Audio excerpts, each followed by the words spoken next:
Uma das grandes complicações relacionadas à prematuridade é o risco de lesão neurológica. Mas por que os bebês que nascem prematuros têm maior risco de lesão neurológica, especialmente a hemorragia peri-intraventricular? Vamos entender melhor sobre esse tema? Fica aqui comigo nesse vídeo. Se você ainda não está inscrito no canal, aproveite para se inscrever.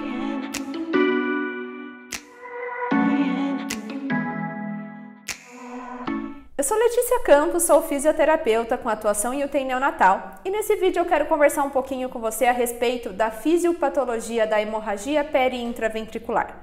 Como que essa hemorragia acontece? Por que existe maior chance dela acontecer em recém-nascidos que nascem prematuros? E, de fato, ela é uma das principais complicações relacionadas à prematuridade que a gente tem que tomar bastante cuidado. É por isso que os bebês ficam, por exemplo, nas primeiras 72 horas de vida em manipulação mínima. É por isso que muitas técnicas de fisioterapia são contraindicadas. Eu não vou fazer, por exemplo, fisioterapia motora nesse bebê com menos de 72 horas de vida, porque isso aumenta muito o risco da hemorragia peri-intraventricular e de outras complicações. Mas vamos entender melhor então.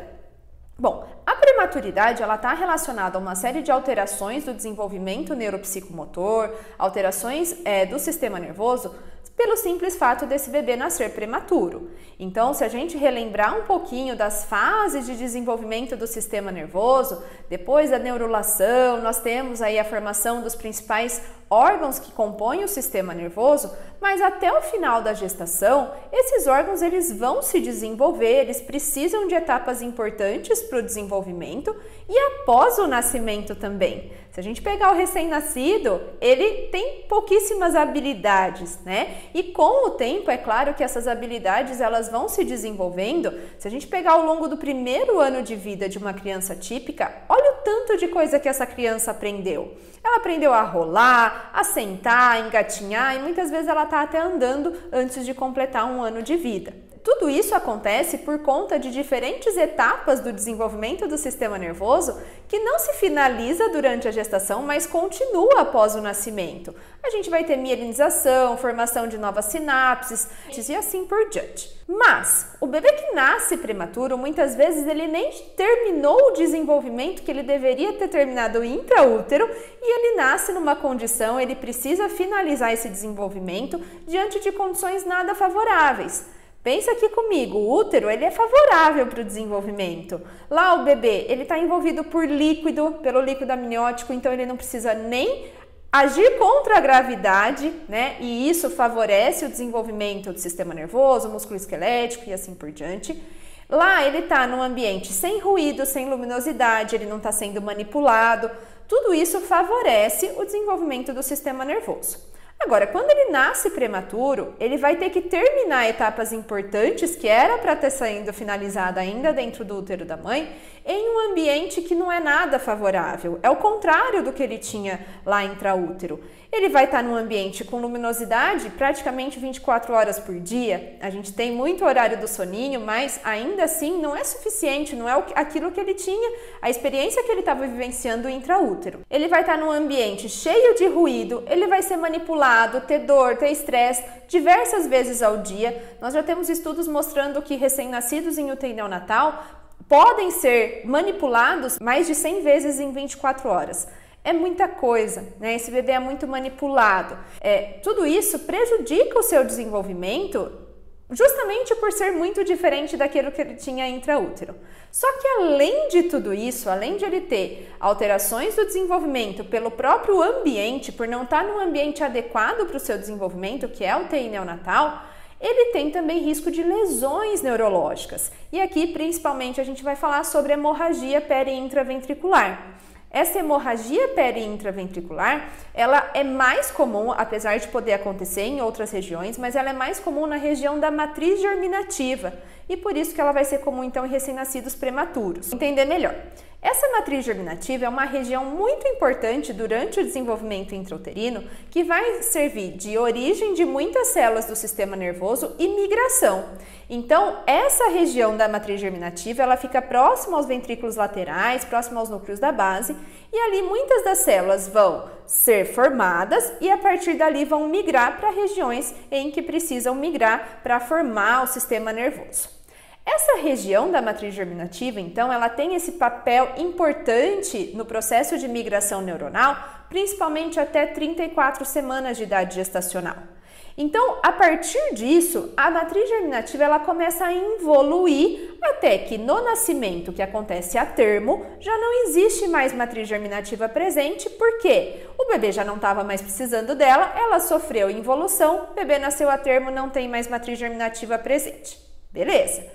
Agora, se ele nasceu antes de 34 semanas de idade gestacional, se ele nasceu prematuro, né? Aí os prematuros tardios têm menos chance, menos risco de apresentar hemorragia peri-intraventricular, porque são aqueles que nasceram ali entre 35 e 37 semanas, mas se ele nasceu antes, principalmente os nossos prematuros extremos, aqueles com menos de 28 semanas de idade gestacional, com extremo baixo peso ao nascimento, muito provavelmente essa matriz germinativa ainda vai estar presente ao nascimento. E qual que é o problema dessa matriz germinativa estar presente ao nascimento? Justamente por ser uma região muito importante para essa formação do sistema nervoso intraútero, essa região ela é muito vascularizada. Precisa de oxigênio chegando para poder fazer o seu papel e cumprir o seu papel então de migração neuronal. Ela é muito vascularizada e os vasos ali presentes, eles são muito desorganizados, eles são muito frágeis. Por que o organismo vai caprichar numa coisa que vai desaparecer, vai evoluir antes mesmo do nascimento, não é? Então, esses vasos da matriz germinativa são muito frágeis e são muito numerosos. E vamos pensar então que aquele bebê que nasceu antes de completar 34 semanas de idade gestacional, muito provavelmente ainda tem a matriz germinativa presente. Somado a tudo isso, a gente tem o fato dos recém-nascidos, prematuros especialmente, ainda não conseguirem fazer uma boa regulação do fluxo sanguíneo cerebral. Então, qualquer alteração da pressão arterial, qualquer fator que leve a oscilações do fluxo sanguíneo cerebral, por exemplo, uma hipoxemia, uma hipercapnia e assim por diante, tudo isso favorece alterações grandes do fluxo sanguíneo cerebral, aumento, por exemplo, da pressão intracraniana. E lembra que aqueles vasos são frágeis e numerosos? Então, qualquer oscilação do fluxo sanguíneo cerebral pode fazer com que os vasos da matriz germinativa se rompam e isso vai gerar uma hemorragia. Essa hemorragia, ela acomete a região peri-intraventricular, justamente porque, por ser o local da matriz germinativa, pode tanto inundar ventrículo como ficar na região periventricular e aí a gente tem as diferentes classificações da hemorragia peri-intraventricular. De um modo geral, ela é classificada de 1 a 4, sendo que grau 1 e grau 2 são menos graves, pode ter reabsorção, enquanto os graus 3 e 4 geralmente são de difícil reabsorção, tem que ser feito um acompanhamento, isso geralmente é feito com ultrassom transfontanelar, né, seriado, esse bebê vai ser acompanhado, por quê? 3 e 4 geralmente têm uma lesão mais permanente e esses pacientes podem ter, por exemplo, uma paralisia cerebral, principalmente do tipo de parética. Vai depender muito do grau de sangramento, do grau de lesão que esse paciente apresentou, tudo bem?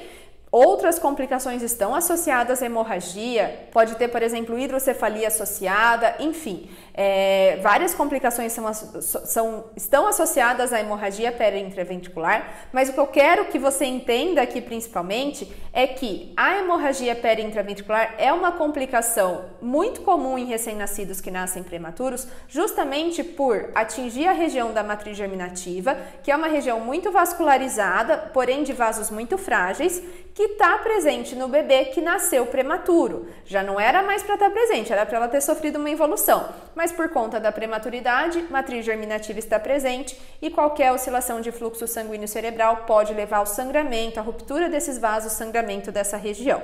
Por que o bebê fica em manipulação mínima nas primeiras 72 horas? Porque é o período de maior risco dessa hemorragia acontecer. Então a gente não quer manipular excessivamente esse bebê, a gente não quer gerar dor, gerar estresse, porque oscilações da pressão arterial, da frequência cardíaca podem levar a alterações do fluxo sanguíneo cerebral e, consequentemente, um sangramento. Pode acontecer depois de 72 horas? Pode, mas é mais comum, mais prevalente nas primeiras 72 horas de vida, quando então essa matriz germinativa, mesmo com o nascimento prematuro, tende a involuir, tá? E aí vem aquela questão, né? E a fisioterapia é contraindicada nas primeiras 72 horas de vida? A gente tem que pensar nisso, tá? Contraindicar a fisioterapia depende. A gente tem que pensar nessa fisiopatologia para entender se a fisioterapia vai atuar nesses bebês nas primeiras 72 horas de vida ou não. Primeira coisa que a gente tem que pensar, pesar risco-benefício, e para isso você tem que saber fazer uma boa avaliação do seu paciente para entender se naquele momento ele vai ter mais benefício ou mais risco com a aplicação da sua técnica. Fisioterapia motora não é o momento, né? Agora, se a gente considerar posicionamento terapêutico como uma forma de fisioterapia motora, a gente deve sim realizar, né? Vamos posicionar bem esse paciente para evitar desorganização, evitar alterações do fluxo sanguíneo cerebral mesmo por conta de posição da cabeça, por exemplo. Então, isso vai fazer parte do nosso atendimento. Além do mais, a gente tem o suporte ventilatório muitas vezes nas nossas mãos numa UTI neonatal, e esse suporte vai ser fundamental para a gente evitar, minimizar o risco de hemorragia intraventricular. A pressão intratorácica está totalmente relacionada à pressão intracraniana, então vamos tomar cuidado com as pressões que são realizadas.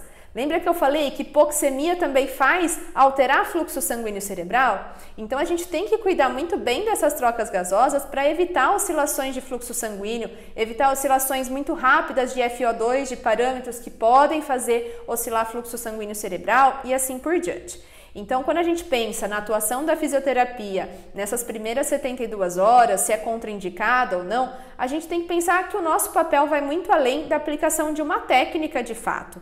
Então, aplicar uma técnica talvez não seja o momento, mas se é um paciente que está muito secretivo, que ele está precisando da atuação da fisioterapia naquele momento, com todo o cuidado, evitando ao máximo que esse paciente tenha estresse, tenha dor, tenha alterações importantes, a gente pode sim aplicar as nossas técnicas de fisioterapia respiratória de variação de fluxo, por exemplo, né? Ou o paciente está precisando de uma aspiração, tá, vamos aspirar, mas vamos conter esse bebê, vamos minimizar os riscos que ele pode apresentar.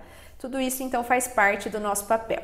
Mas o que eu quero deixar de mensagem aqui é que você entenda a fisiopatologia da hemorragia peri-intraventricular e entenda o porquê dessa manipulação mínima, que não é simplesmente não manipular o bebê, é fazer com que ele tenha melhores condições e evite as oscilações, alterações de fluxo sanguíneo cerebral que podem levar à hemorragia, tá bom? Se você gostou desse vídeo, deixa aqui o seu like e eu te vejo no próximo vídeo. Até mais!